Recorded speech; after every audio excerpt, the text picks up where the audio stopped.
You are my sword and shield, though troubles linger still. Whom shall I fear? I know who goes before me. I know who stands behind. The God of angel armies is always by my side. The one who reigns forever, he is a friend of mine. The God of angel armies is always by my side.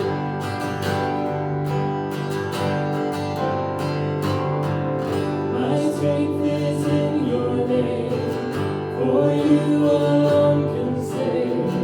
You will deliver me. Yours is the victory.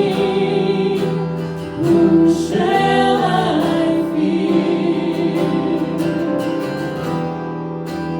Whom shall I fear? I know who goes before me.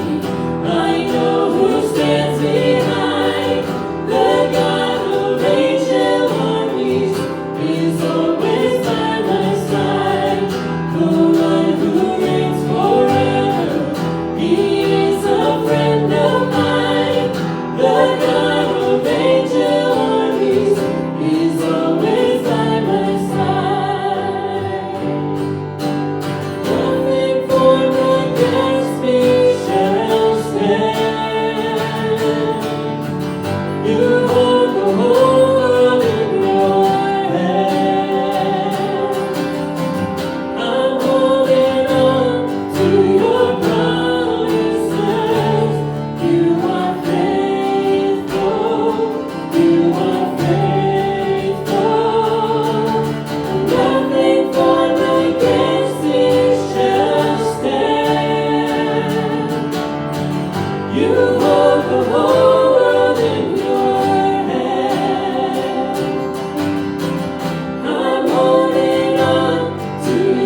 in John 10, verse 10, we read, "The thief comes only to steal and kill and destroy. I have come that they might have life and have it to the full." Jesus said that. Let's come together in a time of congregational prayer. Lord, help us to be on guard against the thief in our lives, whether that is health issues or fear or addiction, temptations, greed, pride, envy, being judgmental or being selfish. Whatever that thief is, we take a moment to confess to you our shortcomings.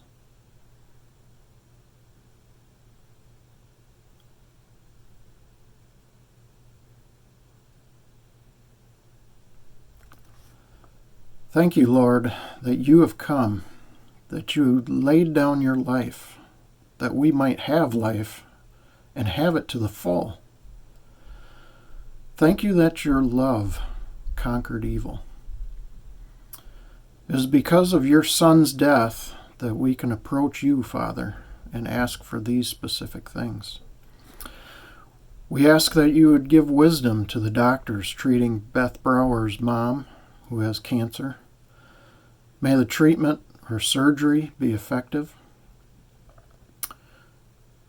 We ask for comfort for the Sherman and Seidelman families in the death of Carol's sister, Christy's aunt, Annette. We thank you for the hard work of our high school and college seniors and congratulate them on their graduation. We thank you also for the hard work of the teachers and administrators during this challenging school year. We ask your blessing on doctors and nurses and EMTs and other healthcare workers as they continue to battle with the coronavirus, and give them strength and wisdom. And we thank you that the illness and death toll is declining, and we pray that continues.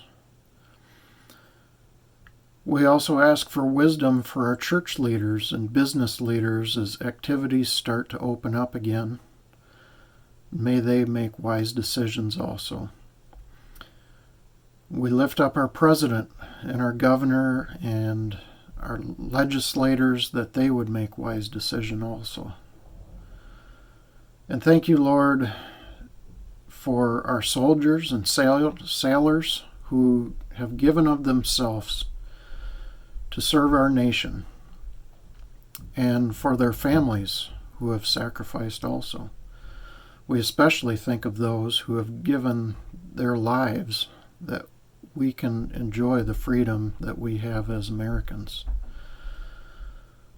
Lord, we pray all this and more. Some of us have individual things that we need to bring to you, and we just thank you that we can bring these things to you through the sacrifice of your Son, Jesus. In his name we pray. Amen. A man who was blind. The man's been without sight, his eyes dead since he was born. Because of it, his life has been reduced to sitting beside the road begging for scraps. Through no fault of his own, he lives in darkness. It's not something he chose or a consequence of something he did. It simply is. The disciples don't see it that way. In fact, at their first sight of him, they want to have a theological discussion with Jesus. Not that that will do the man any good. In fact, all it really amounts to is a blame game. It's his fault. It's his parents' fault. But Jesus doesn't do that. Jesus was sent in the world to do the works of God, so he gets right down to the holy business of doing something about the man's condition.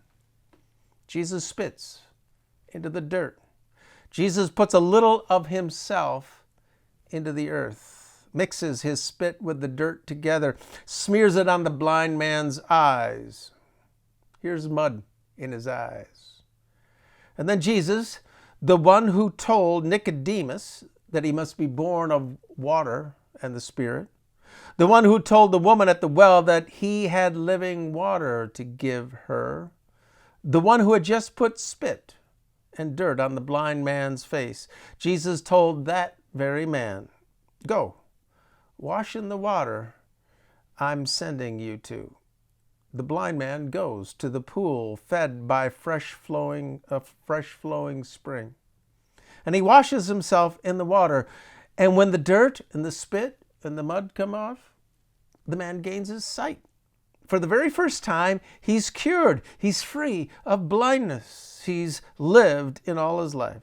Praise be to Jesus. Now that might have been a good enough place to end the story. Jesus cures the blind man. But the story, well, it didn't end there. It didn't come to a stop with this amazing miracle, because that's not really the point of this story. The issue is not just whether or not the man can see with his own eyes. It's not just whether or not his or anyone else's vision is 20/20. It's whether or not he has really, truly left darkness behind to live in the light of life. And that still remains to be seen. Now, you'd think that maybe somebody somewhere somehow would celebrate this miracle. A man who once was blind can now see. But they don't. Turns out certain religious leaders aren't happy with the man that can now see. In fact, they're upset. They can't believe it's the same guy. They want to know what happened, who did it, and why. So instead of rejoicing with him, the man who was born blind is questioned and questioned again. Then his parents are questioned, and then for a third time he's questioned again. Mind you, the man with the new sight hasn't ever really seen Jesus at all. He'd only felt his wet, muddy fingers touch his face.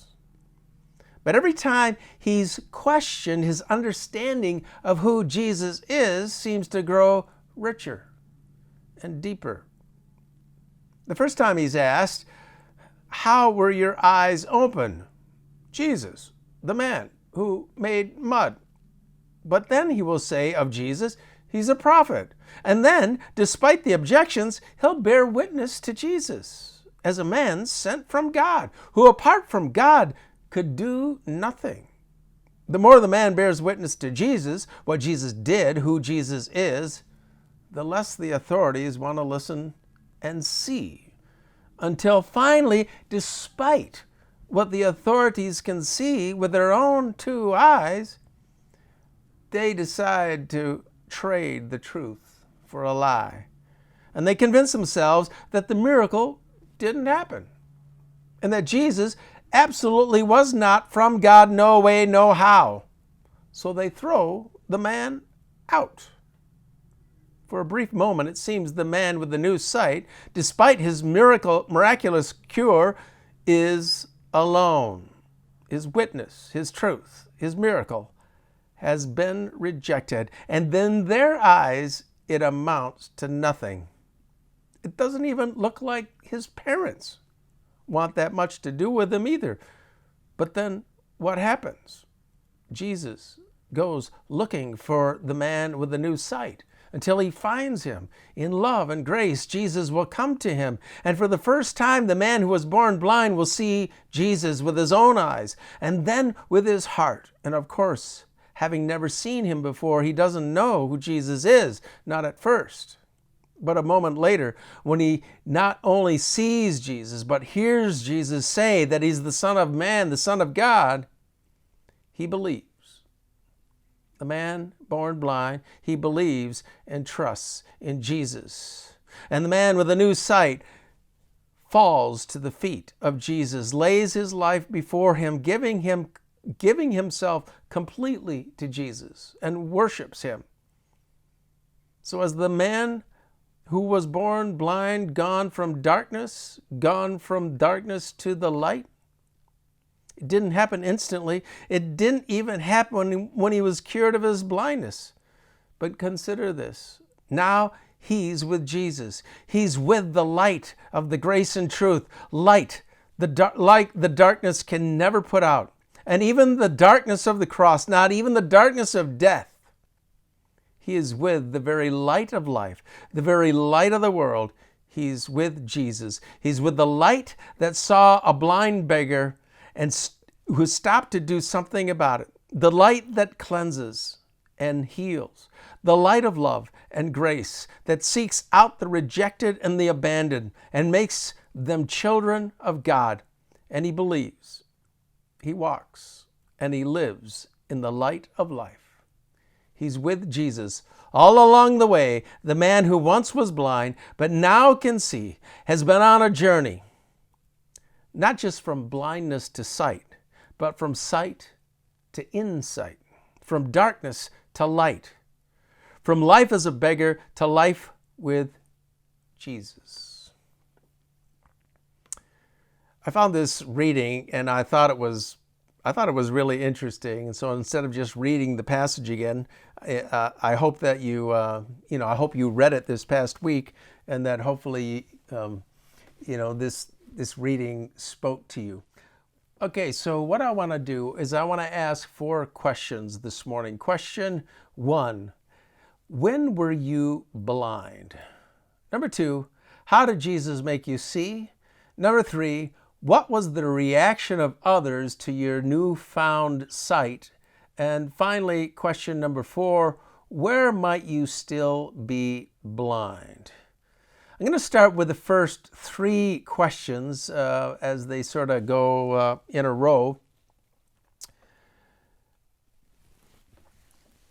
When were you blind?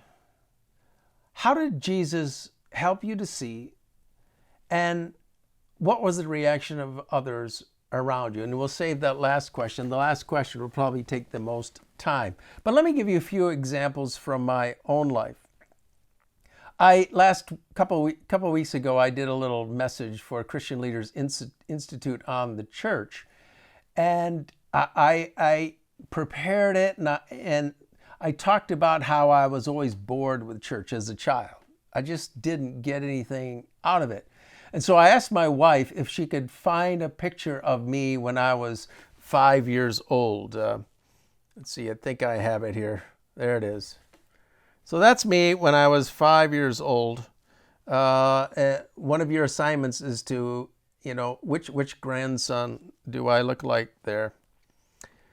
When I was 5 years old, I was bored with church. Anyway, I thought I would start when I was 5, and then in my talk, I had an example of when I was 16 years old. I was in high school, and I wrote a paper entitled, Why Church is Boring.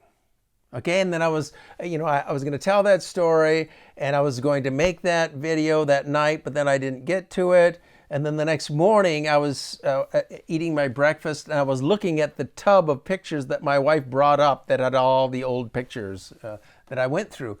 And while I was eating my breakfast, I started looking at these pictures, and then I found a letter that my wife wrote many years ago to her parents. And then I read it, and then I put it back. And then I saw peeking under all the pictures, I saw another letter, but it was my handwriting. So I reached under there and I grabbed it, and guess what it was? It was that paper that I wrote when I was 16 years old. I mean, I didn't know it even existed anymore. And the chances of me coming up with it is amazing. In fact, I have it right here. There it is, Steve Elzinga. Why Church is Boring. I'm not going to read the whole thing. I'm not going to read it at all to you. But I make some insights as to why I thought church was boring. And I believed in the truth of the Bible. I believed that ministers had a lot of good things to say, that they believed what they were saying. I just thought that it wasn't communicated, at least it wasn't communicated well to me. I didn't get a thing out of it. So eventually, when I felt convicted to go into the ministry, I thought I'm going to major in psychology first and find out how people think. And then when I go to seminary, maybe I'll, figure out how to communicate the truth in a way that people can get hold of it. So that's what I did. When I went off to Vancouver, British Columbia to plant a church with my family, my wife and I went and knocked on doors and we asked people, I didn't know how unchurched people thought, so I thought, well, let's go ask people. So we knocked on doors, asked people what they thought of church. Why do you think people don't go to church?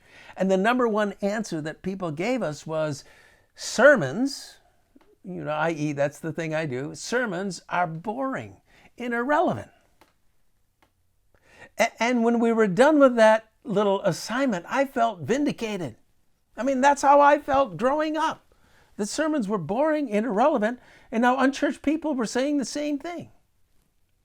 So I don't know what that says about me, but I knew that I didn't want to be boring and irrelevant. And so I worked really hard in my church plant to make sermons really relevant and exciting and enthusiastic. And my goal with every sermon that I would give, my goal was to make this week's better than last week's.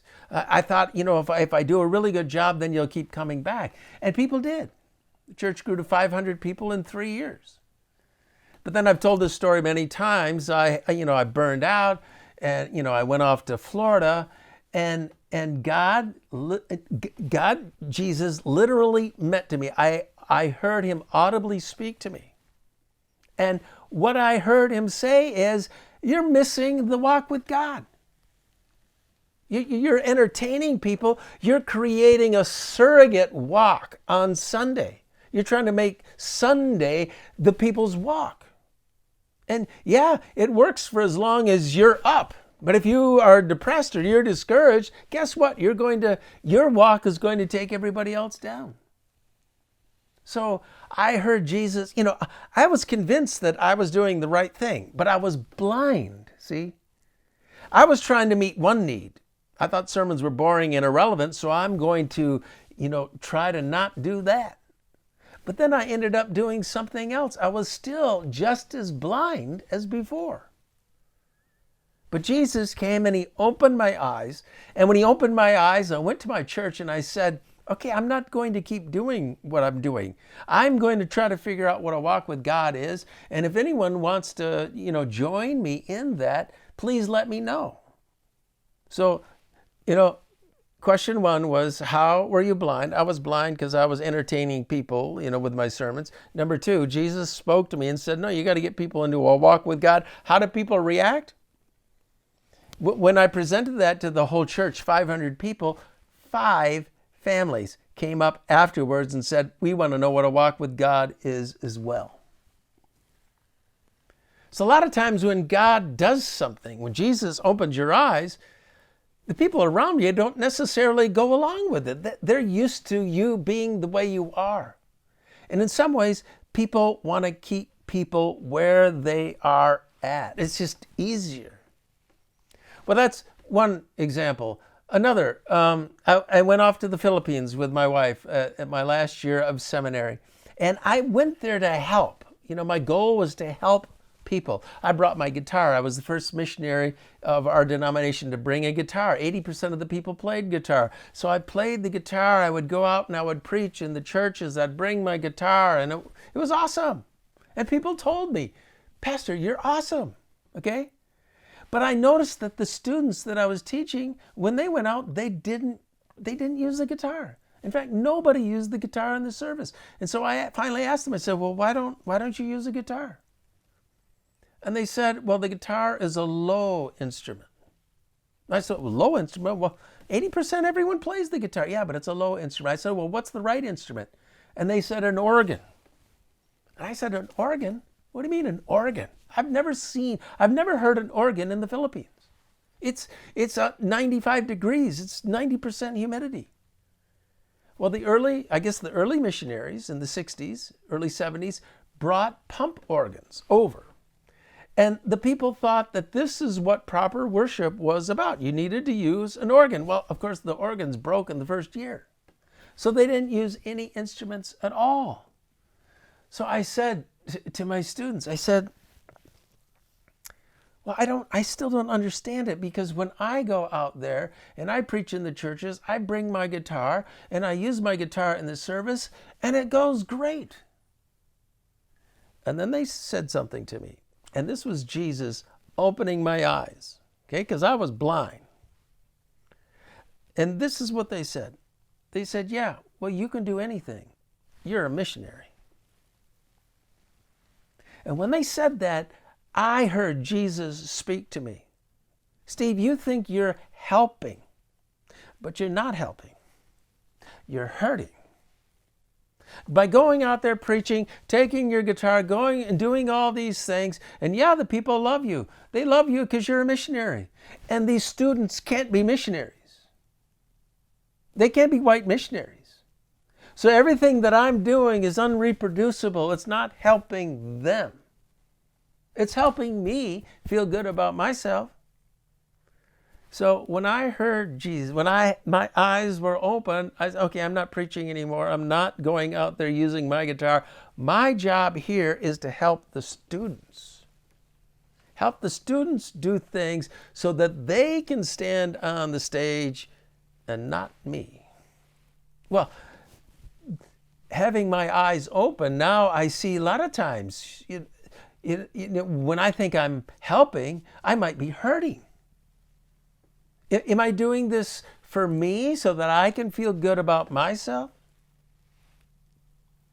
Well, then missions. Okay, so how do people react? When I came back to the United States, and then I say things like, well, are we doing this mission thing? Are we doing this to make ourselves feel good? Or is this the thing that's really going to help somebody? Like foreign missions or mission trips. Are we doing this for us? Or are we doing it for the people? Is this really a mission trip? Are we the mission, or are the people that we're going to actually doing the mission to us?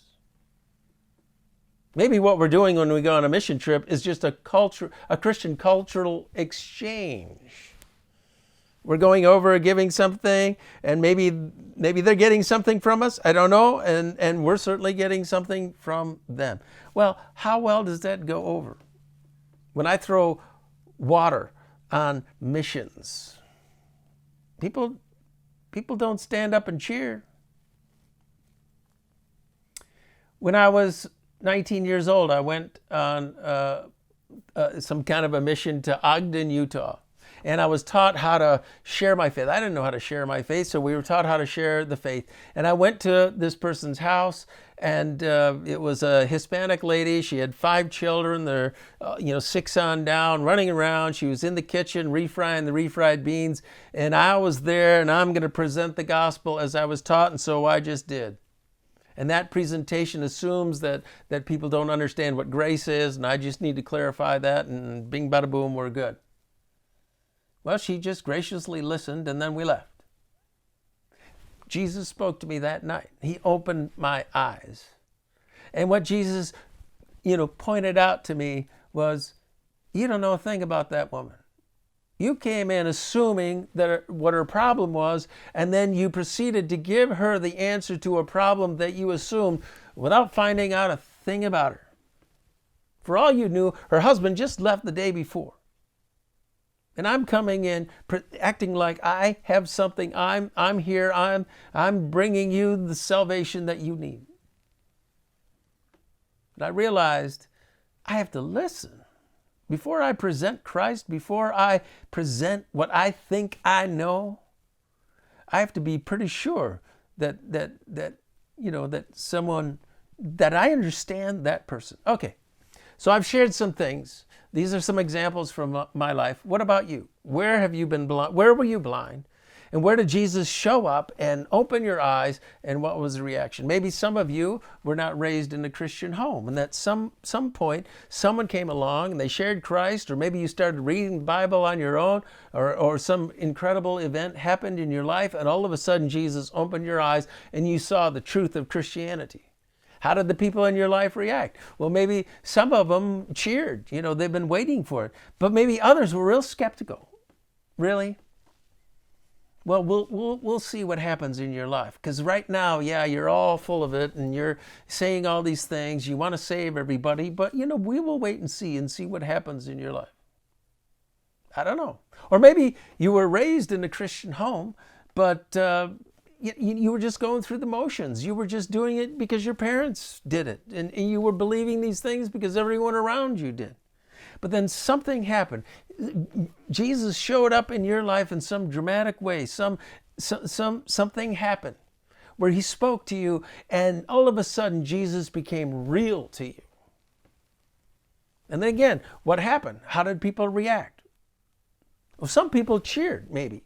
But others maybe were like, hold it. You're getting, maybe some other people that were raised in the faith, and all of a sudden you're getting real passionate. You're getting all Jesus people on, and sometimes people in the church don't want that because you're now making them feel guilty. You're all passionate about Jesus, and that makes them look bad. Where did Jesus show up? Where were you blind? Maybe it was in your marriage. Maybe you're taking that for granted. Maybe a parenting thing. Think about your own life. Where in your life? I think if you just reflect a little bit, you'll see where Jesus actually showed up in your life. All right. So let's go to the last question. The last question is probably a lot harder. Okay, we can look at our life and see where where Jesus opened our eyes and we understand how people reacted around us. But where might you still be blind in your life? Now that's a lot harder. Okay, if we go back to the passage, the man was born blind. Okay? You don't know that you're blind in some area of your life. The man was born blind. He didn't even know that he was blind. Right? I mean, how would you know that you're blind? If you're born blind, you wouldn't know that you're blind. You wouldn't know what a sunset was. You wouldn't know what colors were. You wouldn't know what you were missing. Okay?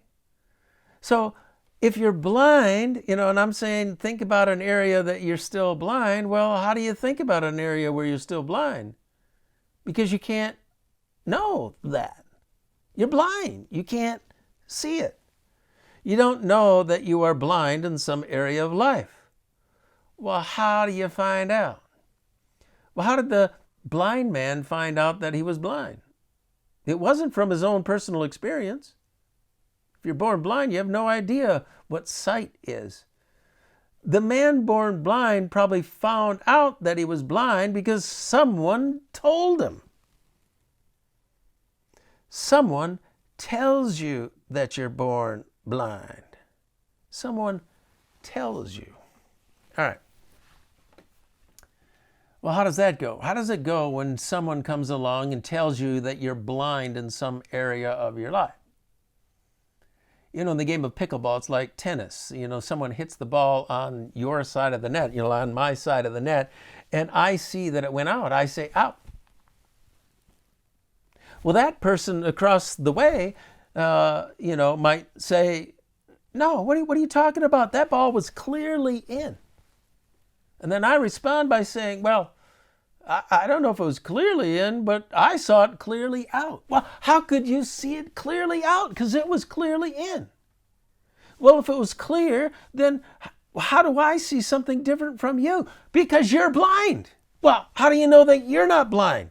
Because I saw it clearly in. And people keep saying that, right? They keep going over and over again. I saw it. With my own eyes, I saw it. It was out. I saw the white and I saw the green, and it was clearly out. And then I respond by saying, with my eyes, I saw the opposite to you. So why are you right and I'm wrong? Because I saw it clearly. And you go round and around. Some of the people that I play with, they'll keep bringing it up for the next hour. People, when you see something, it's just, this is absolute truth, and there's no way that you can possibly be wrong. But when two people absolutely saw something, well, what do? So that's the problem. When we're blind and someone comes along and says, hey, I see this about you, you cannot see it. All right. I want to do a little test because it's not just that we can't see it. There's a reason why we can't see it. It's because of our past experiences.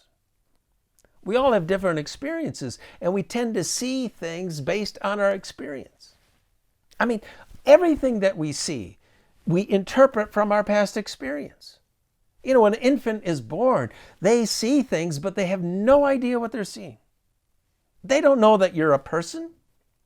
They don't know the difference between something that's alive and something that's not alive.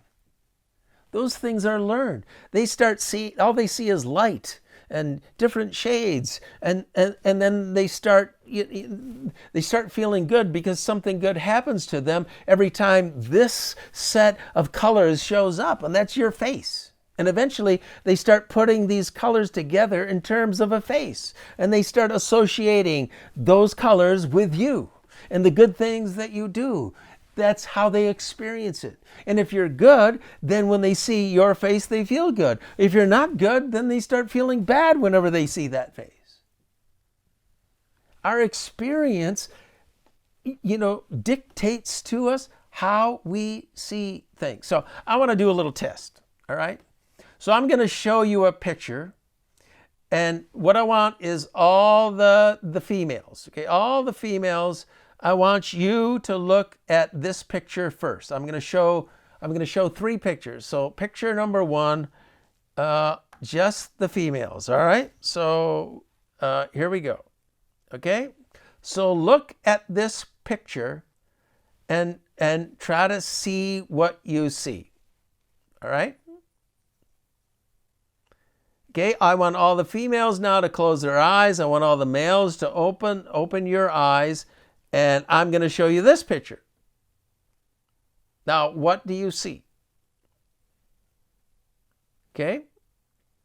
And now I want everybody to open their eyes. Okay? Everyone to open their eyes and now I want you to explain to those around you what you see.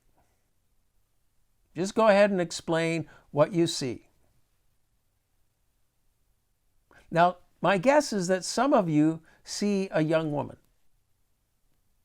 and some of you see an old woman. Okay, do you see that? And do you see both?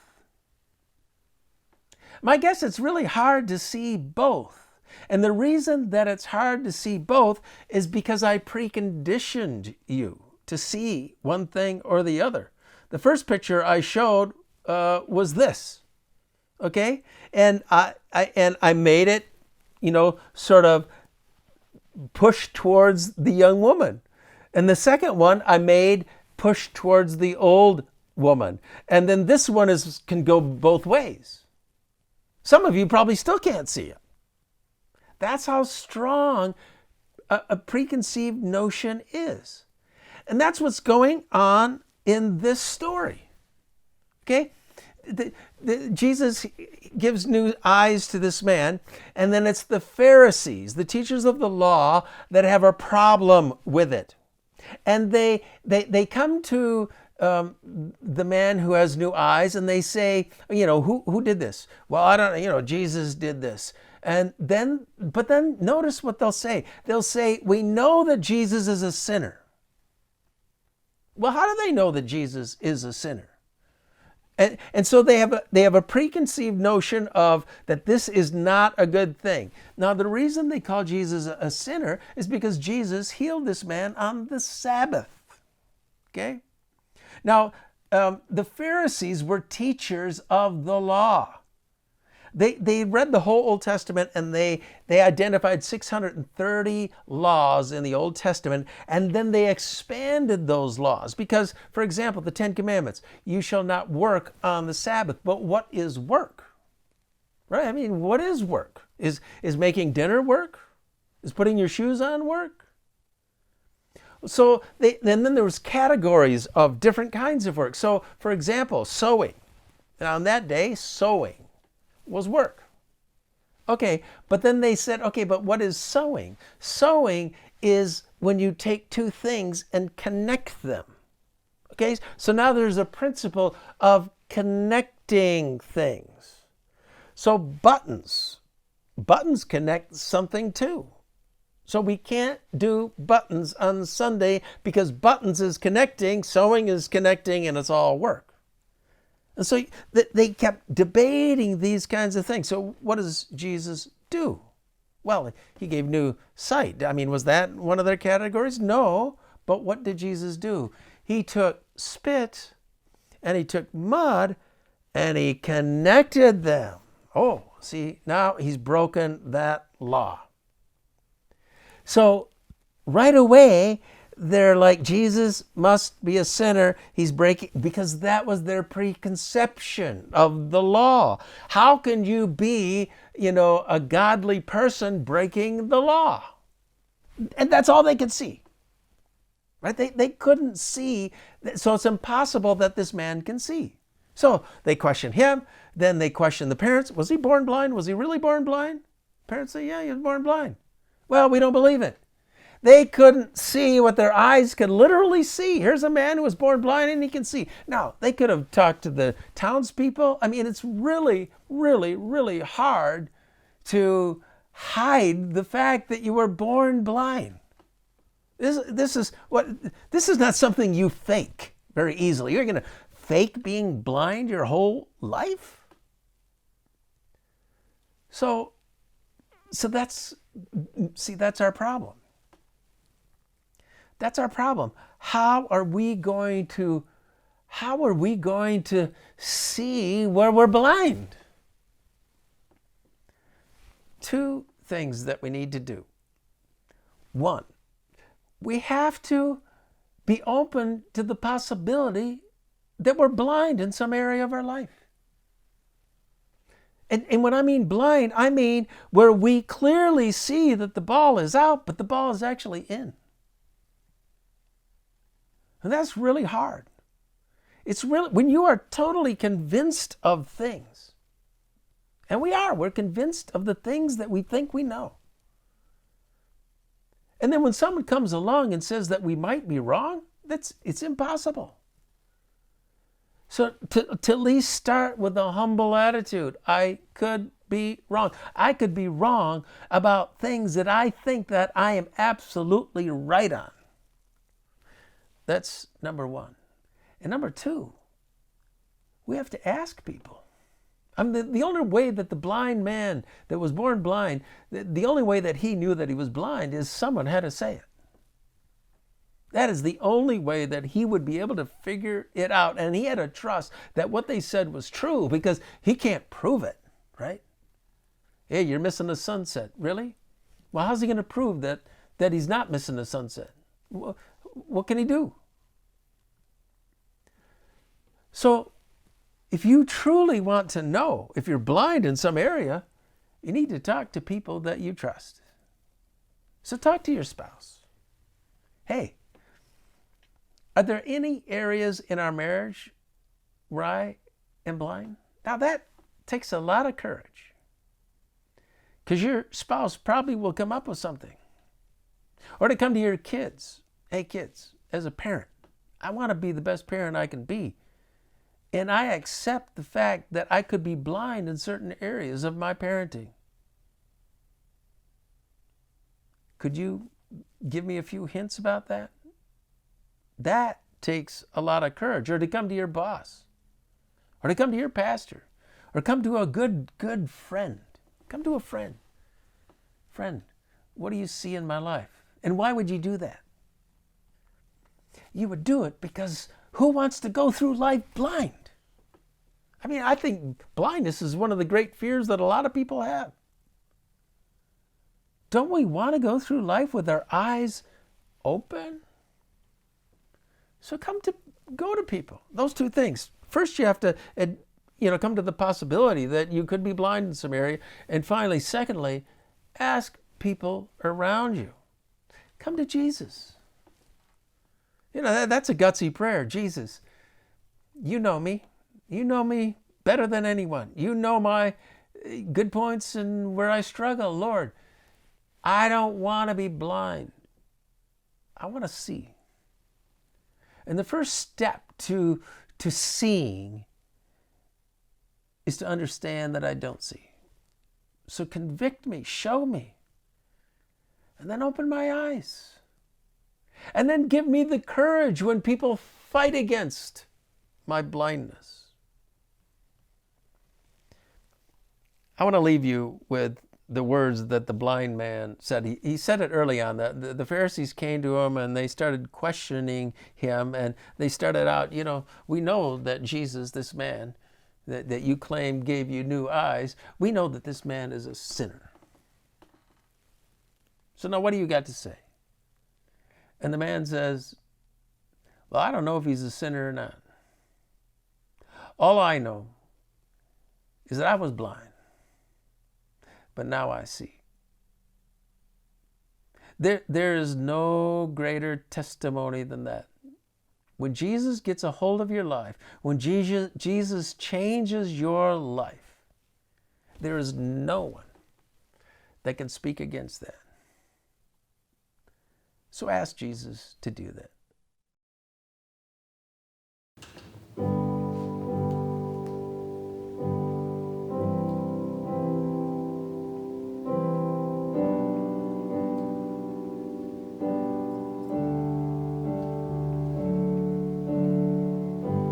Lord bless you and keep you. Make his face shine upon you and be gracious to you.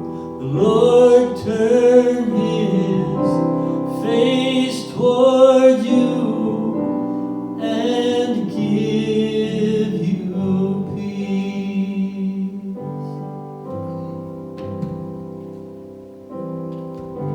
The Lord bless you and keep you. Make his face shine upon you and be gracious to you. The Lord turn his face toward you and give you peace.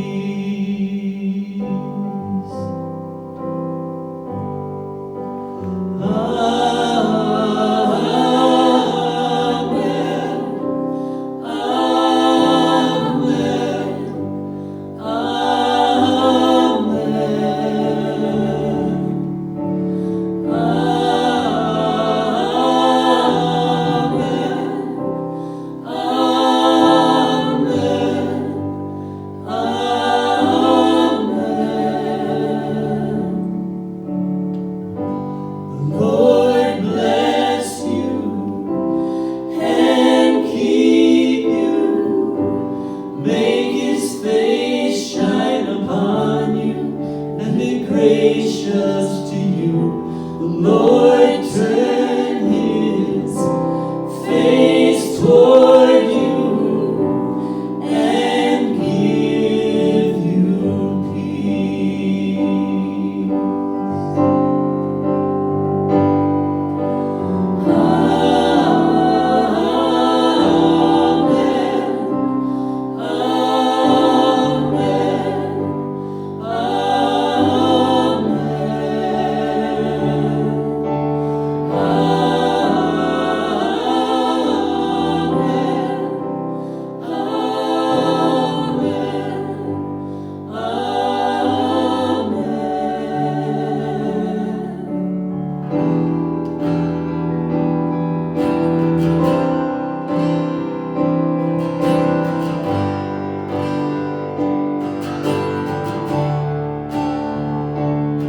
May his favor be upon you and 1,000 generations, and your family, and your children, and their children, and their children.